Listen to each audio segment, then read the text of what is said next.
Hai, ketemu lagi sama Pendeta Dengar Curhatmu. Kita dengar curhatan teman kita. Nama samarannya Tasya. Pagi yang cerah untuk kita semua pendeta. Selamat pagi. Aku cewek. Aku sedang kuliah tingkat 4 di salah satu universitas di Indonesia. Aku takut sebenarnya menceritakan ini, karena ini adalah aibku sendiri. Tapi kalau kuperhatikan tayangan-tayangan curhat Pendeta Dengar Curhatmu ini, ada yang tidak diekspos secara terang-terangan. Ada yang tidak diekspos secara terang-terangan ke orang-orangnya yang cerita sama pendeta. Makanya aku mikir, baiklah, aku hanya butuh mengakui kesalahanku di depan Tuhan. Sudah kuakui pendeta, dan aku mohon ampun pendeta. Tapi aku mau agar pengalamanku ini tidak dialami oleh wanita-wanita cantik dan luar biasa lainnya. Aku seorang gadis yang tidak memiliki hubungan yang baik dengan bapak. Bapak lagi ya kan? Orang tua. Yuk kita baca lagi ya. Dia hanya suka marah sama kami. Jujur, aku bingung pendeta. Bagaimana sih jadi bapak? Kok kami dibentak-bentak? Apa yang ada di dekatnya dilemparnya sama kami. Padahal yang salah itu dia ya pendeta. Dia yang gak tahu apa-apa, malah kami yang disemprot. Aku kehilangan kasih sayang bapak. Aku gak tahu bagaimana rasanya sih jalan sama bapak gitu. Aku lihat teman-temanku saat VC sama keluarganya, termasuk sama bapaknya. Heran akunya pendeta, kok bisa ya mereka anaknya cewek tapi menteka-teki saat di VC lalu tertawa bersama. Bahkan temanku yang lain cewek juga, mau juga dia curhat sama bapaknya tentang pacarnya loh pendeta. Aku sih kalau jujur iri pendeta. Ya, sirik itu tanda tak mampu. Aku tak akan mampu memiliki bapak seperti itu. Apalagi tahun lalu bapak juga sudah meninggal. Pendeta ikut berduka ya. Gak akan pernah diperbaiki lagi kan pendeta. Selama aku kuliah memasuki tingkat 2, bapak masih hidup itu. Aku bertemu seorang lelaki yang penuh perhatian sama aku pendeta. Dia tuh orangnya lembut, udah punya pekerjaan, udah punya jati diri gitu deh pendeta. Soalnya orangnya tenang banget, slow tapi pasti pendeta, nyaman dekat dengannya. Masalah sepertinya gak ada yang gak punya jalan keluar kalau ku ceritakan samanya. Aku bahagia dekat dengan seorang laki-laki yang bisa aku andalkan. Gak kayak bapakku pendeta. Untuk jadi teman makan di meja makan aja aku takut. Apalagi jadi teman cerita. Waduh, bisa rusak semua. Kami menjalin hubungan sebagai sepasang kekasih pendeta. Aku lebih takut kehilangannya daripada kehilangan virginitasku. Aku serahkan semuanya pendeta saat hubungan kami sudah berjalan 4 bulan. Aku merasa ini sudah tepat kala itu. Aku tidak merasa bersalah. Aku malah merasa bersalah kalau tidak menyenangkannya. Dan lalu aku akan kehilangan dia untuk selamanya. Enggak lah, pikirku. Setahun sudah kami lalui bersama, tapi kemudian baru ku tahu kalau dia adalah suami orang lain. Bodohnya aku. Kenapa aku tak tahu selama ini? Aku sudah kehilangan virginitasku untuk orang yang tidak tepat, sangat tidak tepat. Dan kini aku yang pergi meninggalkannya pendeta. Aku tidak takut lagi kehilangannya. Aku meninggalkannya. Aku adalah anak yang disakiti bapaknya. Aku tahu bagaimana rasanya jadi anak yang disakiti bapak. Aku gak mau jadi orang yang menyakiti anak orang lain. Gak mau pendeta, gak mau. Biarlah aku hidup menyendiri jika memang itu sudah jalanku. Aku malu, hargaku gak ada lagi pendeta. Tapi sekarang ada seorang lelaki yang mau mendekatiku pendeta. Dia baik, perhatian, lembut, jauh sekali sama sifat bapakku. Itu doaku memang pendeta. Aku tidak mau memiliki suami yang sifatnya sama seperti bapakku.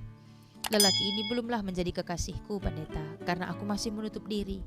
Tapi dia berani membawaku ke keluarganya, memperkenalkanku ke orang tuanya, adik-adiknya, ke teman-teman kantornya. Dia beda 6 tahun dari aku, tapi dia dewasa sekali. Aku sayang sama dia, sepertinya aku pun mencintainya pendeta. Tapi aku takut pendeta. Aku takut kalau nanti dia tahu aku sudah tidak virgin lagi, pasti dia akan marah, menghina aku, menceritakan keadaanku ke keluarganya kalau aku cewek gak beres. Lalu kemudian dia akan kembali meninggalkanku kan? Tapi kalau tidak kuceritakan keadaanku dan dia tetap kutolak untuk menjadi kekasihku, dia akan selalu menghampiriku pendeta. Karena selama ini itulah yang kulakukan sampai aku jatuh hati pada keseriusannya. Kalau aku menjadi kekasihnya dan tidak kuberitahu keadaanku, sama saja, dia pasti akan tahu kelak. Tapi aku butuh dia, pendeta. Aku harus bagaimana, pendeta? Nasi sudah jadi bubur. Ah, Bapak. Oh, Bapakku. Seandainya kita bisa menjadi sahabat, Pak. Aku akan belajar mencintai seorang pria dengan bijaksana, tidak dengan emosiku, Pak. Oke, pendeta, terima kasih. Maaf sudah sangat panjang, pendeta. Tuhan memberkati. Shalom, pendeta. Untuk Tasya, pendeta salut dengan keberanian Tasya mengakui ini di hadapan Tuhan, dan juga sekarang mau memberikan kesaksian pengalaman Tasya yang sangat pahit ini untuk pendeta dan juga untuk teman-teman kita di channel YouTube ini. Tasya, aku harus bagaimana, seperti yang Tasya tanya. Untuk seorang lelaki yang Tasya juga merasa Tasya mencintainya, aku harus bagaimana soal virginitasku? Kalau dari usul pendeta usul ya, karena yang menjalankan hidup ini juga adalah Tasya yang mengerti bagaimana selanjutnya. Lebih baik kalau di zaman ini sekarang, sebaiknya memang Tasya ceritakan keadaan Tasya. Tasya ceritakan apa yang terjadi atas kehidupan Tasya selama ini. Mengenai virginitas Tasya, sepertinya Tasya harus menceritakan padanya. Karena keseriusannya, dia berharap penuh untuk Tasya menjadi pasangan hidupnya kelak. Jika itu memang yang Tuhan pilih untuk Tasya, dia juga akan mempersiapkan hatinya untuk menerima Tasya apa adanya. Lebih baik hubungan dimulai dengan rasa percaya. Lebih baik hubungan dimulai dengan rasa keterbukaan daripada ketertutupan. Lebih baik hubungan yang dimulai dengan keterbukaan, hubungan yang dimulai dan juga di tengah-tengahnya ada keseriusan, akan berakhir dengan penuh sukacita. Dan Tasya, jika memang dia adalah untukmu, dia akan menerimamu apa adanya. Dan usul dari pendeta, tetaplah kenali dulu dia lebih baik lagi. Semoga Tasya bisa menerima usul-usul pendeta, atau kiranya Tuhan memberikan kedewasaan lagi untuk Tasya untuk berpikir dan memilah-milah apa yang seharusnya Tasya lakukan.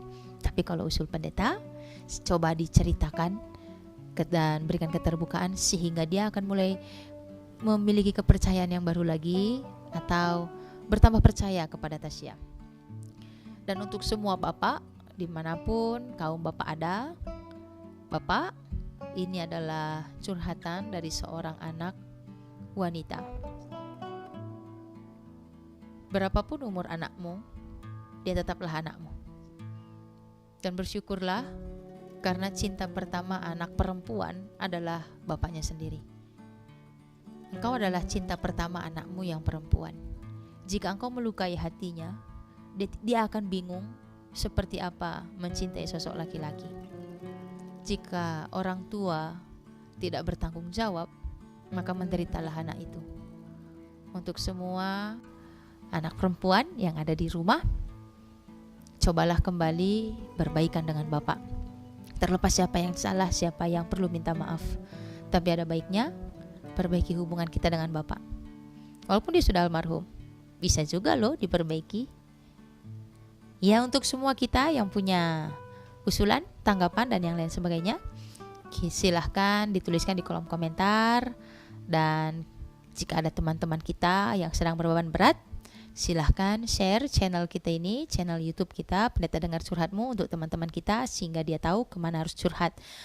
Bukan dengan bunuh diri jalan keluarnya, bukan dengan memakai narkoba, bukan dengan menyia-nyiakan hidupnya, karena biasanya dia hanya butuh untuk teman curhat. Sampai jumpa di acara berikutnya. Pendeta Dengar Curhatmu.